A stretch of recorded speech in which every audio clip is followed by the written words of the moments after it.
I just released this video right here, which talks about 5 techniques for using stamping and watercoloring together in paper crafting projects. This video is very specific tips and tricks on how to watercolor on outline stamped images. So welcome to Crafty Soup. My name is Misty. Today I'm going to share with you ways that I like to add watercolor to stamped images in my paper crafting projects. So grab your stamps, your paper, your paints, your paintbrushes, and of course water, and let's dive in. To start off on the right foot, you need the right kind of paper, and that's going to be watercolor paper or a mixed media paper. Stamping on watercolor paper can be a little tricky. There tends to be a rougher side to watercolor paper and a smoother side, and even the smoother side has more texture than a mixed media paper. So if you're worried about getting a good stamped image, try the mixed media paper first before you move on to watercolor paper.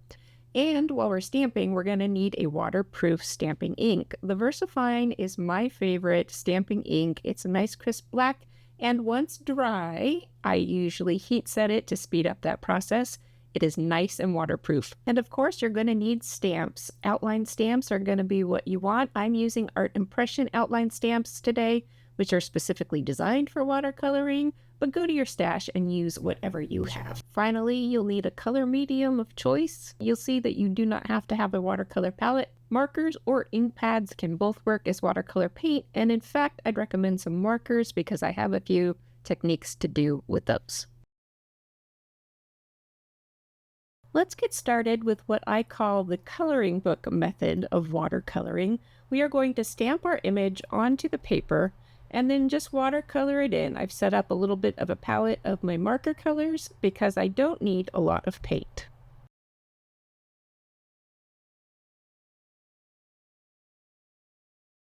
I would recommend heat setting your ink even if it says it's waterproof and fast drying. I find that not always to be the case.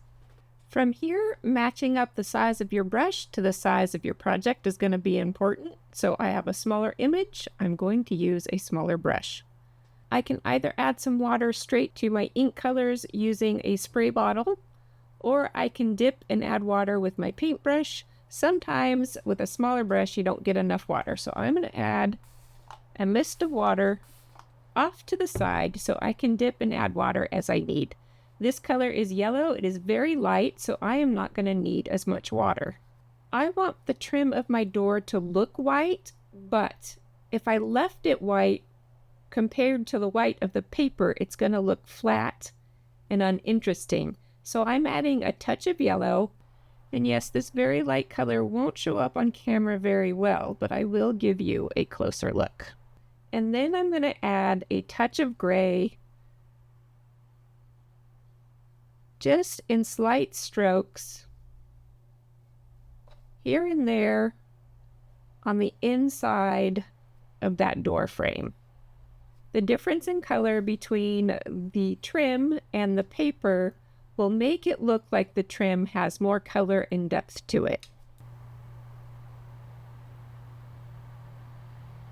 When I add shadows to my projects, I tend to add shadows to one side of an image and stick to that same side no matter what. However, if I've got an image that has an underside, like this line on this trim, I will add color and shadow to the underside. If I've got something moving in to the same space, like these side trims, I will add shadow to the inside edges of those side trims. Letting your image dry before you add some of those shadows in can create more depth of color, because if it's too wet, the color just bleeds out across the entire space. While my trim and doormat are drying, I'm going to come in with my door color. I want to be careful not to touch any area that's already wet, as the color will tend to bleed out. When I already have color down, I can pick up more water, touch into that color, and drag that color out. That will build in natural shadows to your project. It's important to say here that watercolor paper will drag your color much more easily than a mixed media paper. You will need patience if you're using mixed media paper to get this technique to work. Given just that short amount of time, my doormat is probably dry enough to come in with darker color. I'm going to brush off most of the water from my brush. I am just using my finger, but you can also keep a cloth nearby to tap off extra water. And I'm adding that shadow again to the inside of this image. I'm also going to use the gray to color my door handle a metallic look. I can always scribble down more color onto my mat if I'm running low. Just be sure to do that on a dry area, as markers don't like to get wet. I'm going to make the color on my door plate darker than the door handle since it is farther back in the distance. It will be in more shadow. So my door handle should appear lighter and brighter. If you would like to add a very dilute amount of gray in streaks on your window, that can make the window glass look shiny. Here's a different door that I painted that has better lighting so you can see those window glass streaks a little more clearly. Now our door looks as if it's just floating in space, so we need to put it into some context of a scene. So I'm going to add some sky and some ground to help our door not float. I'm going to switch to my larger brush for this as I need to cover a larger space. I'm going to start by surrounding my door with color.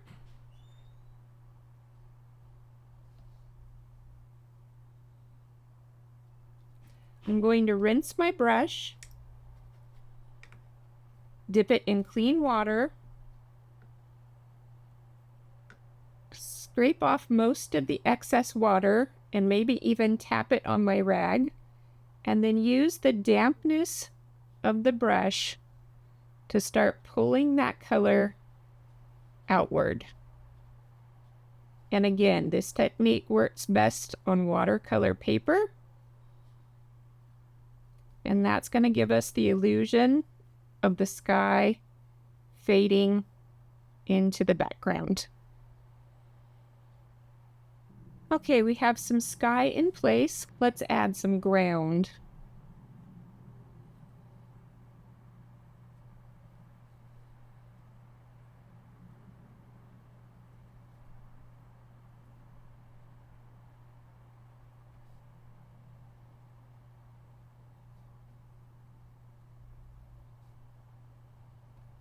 I drew a horizontal line to represent the ground. It's thinner off to the edges and thicker in the middle. I will clean my brush, and then I'm going to pull that color out. Kind of give my brush some squiggles as I move it to help pick up that color that's already attaching to the paper and start moving it around again. That has given us a very basic grounded scene to work with. A little bit later, we're going to be talking about adding our own details to this image, but first let's talk about doing things besides just doors. Now I'm working on mixed media paper because of the smoothness makes it easier to stamp my images, and I've been working with doors simply because I'm making Christmas cards, but you can do these techniques with any images. In fact, flowers are beautiful with watercolor. So I'm going to add color to the base of my petal. I'm going to clean my brush and start pulling that color out. Don't be afraid to rotate your paper to make it more comfortable for how you work. For example, I am pulling the color towards me, and that is more comfortable for my hand. If it's not pulling out enough, I'm going to add more color over the top of that to be able to start pulling it. And again, this pulling works best on watercolor paper, so you'll have to play around with your mixed media paper to see what kind of pulled blend you can get.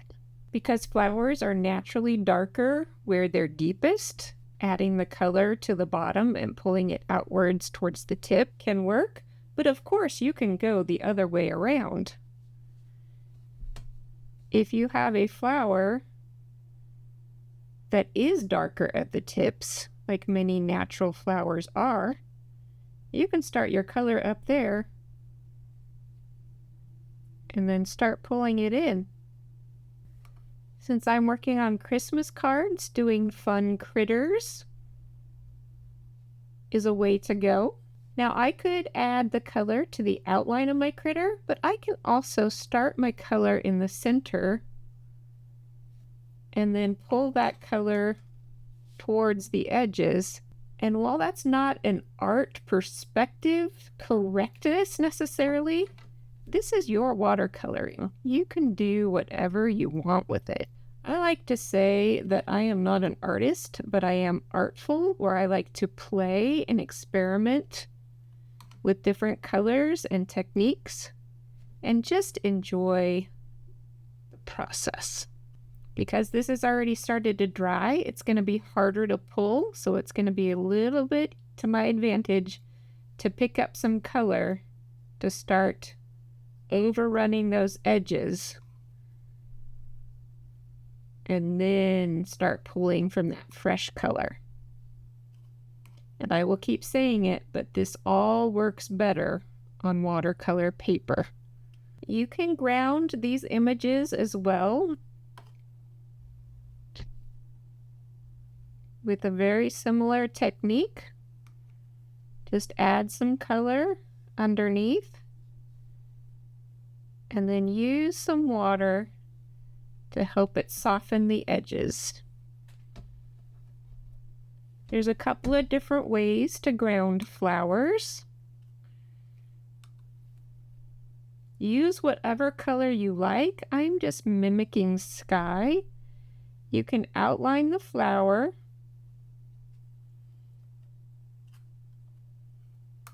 and then pull that color like we've done before.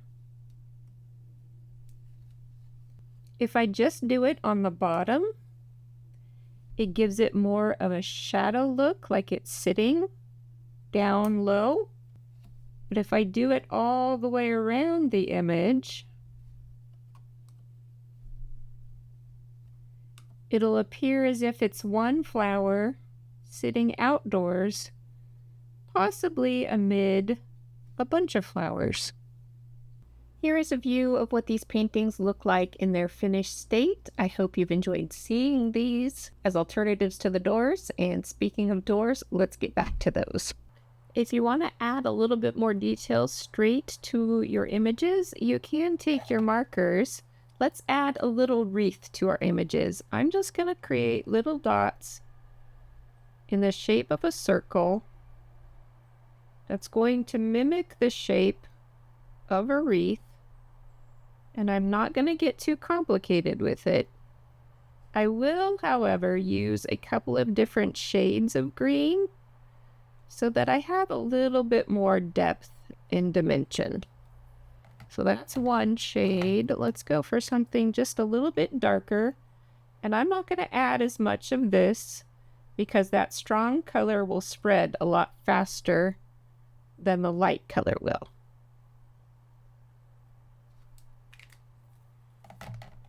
I could leave it as is and it looks like a wreath, or I can soften up and blend those dots together using a very damp brush and a stippling motion just to reactivate that ink and blend out that color. I will do just half the wreath on each paper and give you a look at how that starts to blend out. So that's detail number one. Detail number two, I'm going to draw a bow using a red marker. And again, I will use the small tip. So, bunny ear, circle, tail, tail. Notice on many of these cards, I've also added a swag over the door top, and that is the exact same process as the wreath, just instead of a circle, it's straight lines. I continued painting doors in different color combos off camera and completed them into cards. So here's a look at a few different options. So you can think about different color schemes. And this one turned out to be my very favorite, where I stamped with a light brown ink and then made my trim look more like wood using yellow and brown. So just experiment to see what you like. That wraps up today's video. I hope I've really encouraged you to give watercoloring a try. It doesn't have to be so hard or scary, especially if you're starting with a pre-formatted image. If you haven't seen that first video on different techniques to add watercoloring to your paper crafting, go ahead and check that out as well. And until I see you next time, I hope you have an artful day.